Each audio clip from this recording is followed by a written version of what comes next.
Hello everyone, RRB technician grade third का आप जो फॉर्म दोबारा से अप्लाई कर सकते हो क्योंकि उसमें ट्रेड्स ऐड हुई हैं 19 से लेके 40 तक, मतलब 22 नई ट्रेड्स आई हैं। तो अब जो नंबर ऑफ वैकेंसीज हैं, पहले किसी जोन में ज्यादा थी, अब वो चेंजेस भी हुए हैं उनमें, कई जोन्स में। तो अब हमें ये देखना है कि पुरानी और नई वैकेंसीज में कहाँ कहाँ कितना फर्क आया है। और दूसरी एक मुद्दा कि अब हम अपना जो ट्रेड है उससे कैसे फॉर्म को अप्लाई करें। बहुत सारे स्टूडेंट्स तो उसमें चेक ही नहीं कर पा रहे हैं कि मैं अपनी ट्रेड्स को कैसे देखूं। जैसे मान लीजिए मैं फिटर से हूं, ये वीडियो फिटर वालों के लिए है। मैं फिटर से हूं तो मैं उन 40 में सबसे पहले कैसे चेक करूं कि मेरी ट्रेड कौन कौन सी है, और फिर उसके बाद उनको एक लाइन से लिख के फिर मैं जोन वाइज उसे चेक कैसे करूं। तो इसका एक पूरा ऑथेंटिक डेटा के साथ मैं आपको एक क्लू दे देती हूँ, तो आपको बड़ा आसानी हो जाएगी अपनी ट्रेड, अपनी कैटेगरी, अपना जोन सेलेक्ट करने की बेस्ट वे क्या है। देखिए, सबसे पहले क्या करिए, आपके पास एक नोटिफिकेशन होगा। नोटिफिकेशन में यहाँ पे आपको सीरियल नंबर 1 से लेके 40 तक दे रखे होंगे, और इधर जाके आपको एक एजुकेशनल क्वालिफिकेशन दे रखी होगी। वहां जहां जहां फिटर लिखा है, तो फिटर वालों के लिए ये वाली सारे मैंने निकलवा लिए हैं। तीसरे नंबर, चौथे नंबर, सातवां नंबर, नवा नंबर, 10वां, 11वां, 12वां, 16वां, 28वां, 29, 30, 31, इतने में फिटर वाले अप्लाई कर सकते हैं। अब ये आपने निकाल लिया और अपनी कॉपी में लिख लिया। फिटर वालों के लिए तो मैंने ही बना दिया, अलग से मेहनत क्या करनी। बाकी और भी अलग अलग, जैसे इलेक्ट्रीशियन हुए, वेल्डर हुए, अलग अलग सबका अपना ट्रेड्स होंगी। तो आप सबसे पहले ये देखो कि आप कौन कौन से नंबर पे अप्लाई कर सकते हो और इसको अपनी कॉपी में लिख लीजिए। ये तरीका है। जैसे ये टेक्नीशियन ग्रेड थर्ड ब्रिज में, ग्रेड थर्ड कैरेज वैगन में, ये सारे के सारे आपके निकल के आ गए और इधर नंबर्स आ गए। अब बनता है भाई, जल्दबाजी तो करनी नहीं, चाहे 2 घंटे लग जाए। अब आपको अपनी सारे एक एक जोन चेक करना है, ठीक है। अब जैसे मैं आपको ले चलती हूँ, जैसे मान लीजिए अहमदाबाद जोन है आपके सामने। ये अहमदाबाद जोन में आपने क्या देखा, उन नंबर्स को देखा। अब अहमदाबाद जोन में जरूरी नहीं है कि जितने भी फिटर के कॉलम, जितने भी सीरियल नंबर है, सभी में वैकेंसीज हो। तो यहां हमने क्या किया, सारे के सारे लिख दिए, 3, 4, 7, 9, सारे के सारे लिख लिए। अब जहां जहां वैकेंसीज है, जैसे मान लो कोई एसटी का बच्चा है, उसे अहमदाबाद से भरने का कोई फायदा ही नहीं है, क्योंकि उसमें एसटी में अगर आप देखोगे अहमदाबाद में, इसमें इस वाले में तो टेक्नीशियन ग्रेड 3 ब्रिज में 0 है। अच्छा, लेकिन अगर इसमें देखेंगे किसी किसी में तो है, इसमें 16 है, इसमें 10 है, तो टोटल मिला के 26, 27, 28, 29 और 6, 35 वैकेंसी है एसटी वालों के लिए। तो अभी देखते हैं, क्या पता इसमें ज्यादा हो, बाकियों में और भी कम हो। तो ऐसे आप क्या कर सकते हो, जैसे आप यूआर से हो, आपने देखा यूआर में मेरी ये फिटर की ट्रेड्स है, मतलब ये फिटर के कॉलम्स है। इसमें टोटल मिला के एक में 2 है, एक में 37, एक में 8, एक में 20, एक में 4, एक में 82, एक में 61, ऐसे करके आपकी अलग अलग ये टोटल दे रखी है। तो आप अपने को टोटल करिए, जैसे इसका टोटल करिए और अहमदाबाद की टोटल लिख लीजिए कि मेरे पास अहमदाबाद में इतनी वैकेंसीज है। समझ में आ रही है मेरी बात। फिर ऐसे ही सारे जोन्स में जाके 1 बाय 1 लिख लो कि इतनी वैकेंसी, इतनी वैकेंसी। उसी हिसाब से पोस्ट प्रेफरेंस देनी है। जैसे प्रेफरेंस देनी है ना, तो अब इसमें अगर मान लीजिए आप अहमदाबाद सेलेक्ट कर रहे हो, आप अहमदाबाद से हो और आपको लगता है कि मेरी फिटर में अहमदाबाद में जनरल में सही वैकेंसीज है, तो आप फिर जो प्रेफरेंस दोगे वो इसको दोगे ना, जो आप प्रेफरेंस दोगे वो इनको दोगे ना। तो ये जो ज्यादा वैकेंसीज है उसके हिसाब से आप प्रेफरेंस देते जाओगे। डन है, माइंड में क्लियर हुआ कि मुझे नोटिफिकेशन से पहले तो वो सीरियल नंबर निकाल लेने हैं जहां जहां मैं अप्लाई कर सकता हूँ। वो सीरियल नंबर एक बार लिखने के बाद फिर मैं जब इधर जाऊंगा तो अपनी अपनी कैटेगरी में, जैसे एससी का स्टूडेंट है वो अपनी अपनी लिख लेगा कि 4 नंबर पे मेरी 14 वैकेंसी है, 7 नंबर पे मेरी 1 वैकेंसी है, और टोटल मिला के मेरी इस जोन में इतनी वैकेंसीज है, ठीक है ना। और आप उनमें आराम से अपनी प्रेफरेंस दे सकते हैं। जैसे अहमदाबाद में अगर देखा जाए, अब यहाँ सबसे ज्यादा पोस्ट किसमें है, सबसे ज्यादा जो पोस्ट है वो टेक्नीशियन ग्रेड थर्ड जो मेन फिटर है उसमें है 216, और फिर उसके बाद जो मैकेनिकल वाला फिटर है इसमें है 156। तो इस तरीके से आप अपने कैटेगरी वाइज चेक करना सबसे ज्यादा जरूरी है।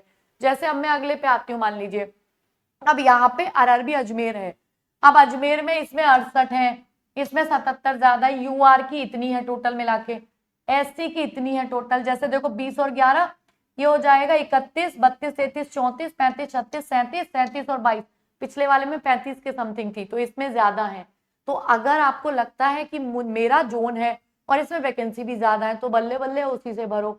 आपको लगता है मेरे जोन में तो फिटर की वैकेंसीज बहुत कम है, फिर आप ये देखो टॉप 3 वैकेंसीज कहाँ ज्यादा है और फिर आपके उनमें से सबसे नियर बाई कौन सा है। ऐसा नहीं है कि आपको हाईएस्ट में ही फिल करना है, आप टॉप 3 टॉप 4 में से अपने नियर बाई वाले में आराम से फिल कर सकते हैं। जैसे आपने 17 जोन्स की लिख लिया कि भाई ये जोन है, इतनी इतनी वैकेंसीज टोटल है, मेरे वाले जोन में तो ना के बराबर 5 वैकेंसी है, मैं नहीं भर सकता मेरी कैटेगरी में। अब क्या करना है, अब आपको वो देखना है टॉप 5 या टॉप 3 कौन से जोन है जिनमें वैकेंसी है, वो आप अपनी कॉपी में लिख चुके होगे। फिर उसके बाद आप देखो टॉप 3 में मेरे नियर बाई जोन कौन सा है, वही आराम से फिल कर दो। इसलिए अपनी कैटेगरी वाइज देखना बहुत ज्यादा जरूरी है कि कहाँ मेरी कैटेगरी में ज्यादा है, कहाँ। ऐसे अगर आप देखोगे बेंगलोर में, अगर आप बेंगलोर में देखोगे तो देखो भाई बेंगलोर में कितनी कम है। यहाँ पे अगर फिटर वालों की देखोगे तो जनरल में 5 और 2 7, बाकियों से तो बहुत कम है ना। अगर आप एससी की देखोगे 2 और 1 3, 18 और 3 19 20 21, मात्र 21 वैकेंसीज है। तो इसी तरीके से अगर आप इसमें देखोगे भोपाल में, तो भोपाल में जनरल में फिर भी ठीक ठाक है, 24 15 23 31 28, तो आप ऐसे प्रेफरेंस दे दोगे इनको। लेकिन अगर एससी में देखा जाएगा 6 और 4 10 15, 15 और 6 21 22 23 24 है, इससे तो 35 और 50 उसमें सही थी। तो ऐसे करके अपनी अपनी कैटेगरीज में आपको ऐसे बिल्कुल जल्दबाजी नहीं करनी है, प्रॉपर तरीके से टाइम देना है, क्योंकि मौके बार बार नहीं आते हैं। और जोन सिलेक्शन एक बहुत बड़ा मुद्दा होता है, बहुत बड़ा फैक्टर होता है। आपके अपने सही जोन सेलेक्ट करने से आप कहीं ना कहीं कभी अगर 2-4 नंबर कम भी ले आते हैं तो जॉब पा जाते हैं, और गलत जोन से आप 4 नंबर ज्यादा लाके भी बच जाते हैं, रह जाते हैं। क्योंकि ये मैंने पिछली बार जितनी भी रेलवेज की वैकेंसीज हुई थी उनके अपने स्टूडेंट्स को ये बात देखी थी, कम नंबर पे भी सेलेक्ट हो गए और कोई ज्यादा नंबर पे भी डिसेलेक्ट हो गया जोन खतरनाक होने की वजह से। तो अपनी कैटेगरी में अपना जोन एक बार जरूर देख लें। और आप यहाँ देख सकते हैं मैंने सबकी सब लिखवाई हुई है। चंडीगढ़ में देखो, अब जनरल चंडीगढ़ में सारी वैकेंसीज कम है, तो स्टूडेंट्स कम प्रेफर करेंगे, बोलेंगे नहीं भाई चंडीगढ़ वाले तो हम क्या करते हैं कहीं मूव करने की कोशिश करते हैं। इसी तरीके से मालदा में, चलो मालदा में तो उतना फॉर्म नहीं भरा जाता है, तो मालदा में तो अगर इतनी भी वैकेंसी है तो चल जाएगा। लेकिन मान लो इलाहाबाद हुआ, भोपाल हुआ, यहाँ ये बड़ी बड़े वो जगह है, प्रयागराज हो गया, गोरखपुर हो गया, पटना, रांची, अगर यहाँ वैकेंसीज भी कम है और क्राउड भी ज्यादा है तो वो तो खतरनाक हो जाएगा ना। तो इससे तो हम किसी ऐसे जोन से भरें जहाँ चांसेस थोड़े ज्यादा हो, जहाँ वैकेंसीज थोड़ी ज्यादा हो, है ना। तो इस तरीके से आप देख सकते हो। अच्छा, अगर मैं आपको ओवरऑल वैकेंसीज दिखाऊं तो ओवरऑल वैकेंसीज किस में फिल हुई है, मेरे पास था ओल्ड और न्यू वैकेंसीज का डेटा भी था, आई थिंक मैंने उसको बनाया भी है। आप जैसे सबका देखो, अब आप सिकंदराबाद में देखोगे, अब सिकंदराबाद में बढ़िया जोन है, अब देखना कितनी सारी वैकेंसीज हैं सिकंदराबाद में। अगर आप एससी की भी देखोगे 19 19 और 4 23 और 5 28 और 23 निकल गई ना, 50 के ऊपर तो यही निकल गई। तो ऐसे जोन थोड़े तो मार्जिन होता है ना इनमें, कम से कम थोड़ा तो सीट्स है। आप 10-5 सीटों पे क्या फाइट कर पाओगे। इसलिए अब आपको समझदारी से पहले अपनी अपनी ट्रेड्स के, मैंने जैसे फिटर का दिखा दिया है ना, फिटर के भी मैंने सारे जोन्स का अलग अलग डेटा नहीं दिखाया है, मैंने आपको बता दिया है कि इस तरीके से हमको ये फिल करना है। और आप बोलोगे तो मैं अपने ये जो टेलीग्राम ग्रुप है जिसका डिस्क्रिप्शन में लिंक भी दे रखा है, वहां पे मैं आपको ये शेयर कर दूंगी ये वाला, तो आप अपना फिटर वाले लोग देख सकते हैं। बाकी लोग आइडिया लगा सकते हैं कि मुझे टेबल कैसे बनानी है, मेरी कैटेगरी में मुझे कैसे चूज करना है। तो बिल्कुल भी जल्दबाजी और गलती ना करें, चाहे 2 घंटे लग जाए 3 घंटे, एक बार एकदम आराम से रिलैक्स माइंड से अपने जोन को परफेक्ट सेलेक्ट करके फॉर्म फिल कर दीजिए अगर अभी आपका बचा हुआ है तो। और उसके बाद सब कुछ त्याग के सिर्फ अपनी पढ़ाई करिए, ठीक है। चलिए, और एक चीज मैं और बता देती हूँ भाई, टेक्नीशियन की तैयारी कर रहे हो तो अभी भी अगर भटके हुए हो कि मैं कहाँ से ऐसी तैयारी कर लूं जहां मेरे को एकदम perfect notes, test series, mock test, सारी की सारी प्रॉपर क्लासेस मिल जाए, तो टेक्नीशियन का बेस्ट तो मैंने ही कवर कराया हुआ है, बाकी सारी टीम ने। आप जहाँ पे टेक्स्टबुक.com में सुपर कोचिंग में जाओगे तो रेलवेज एग्जामिनेशन का ऑप्शन आएगा।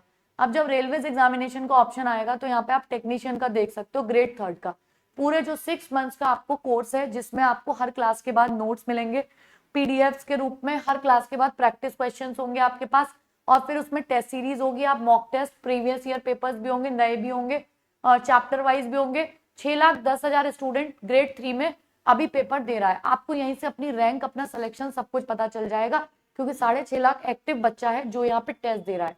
बाकी जो सोया हुआ है, जिसने बस फॉर्म भर के डाल दिया है, वो वैसे भी यहाँ एनरोल नहीं करता है। तो ये सब एक्टिव स्टूडेंट है, यहाँ से आपको अपना जो कॉम्पिटिशन है वो अच्छे से पता चल जाएगा, ठीक है।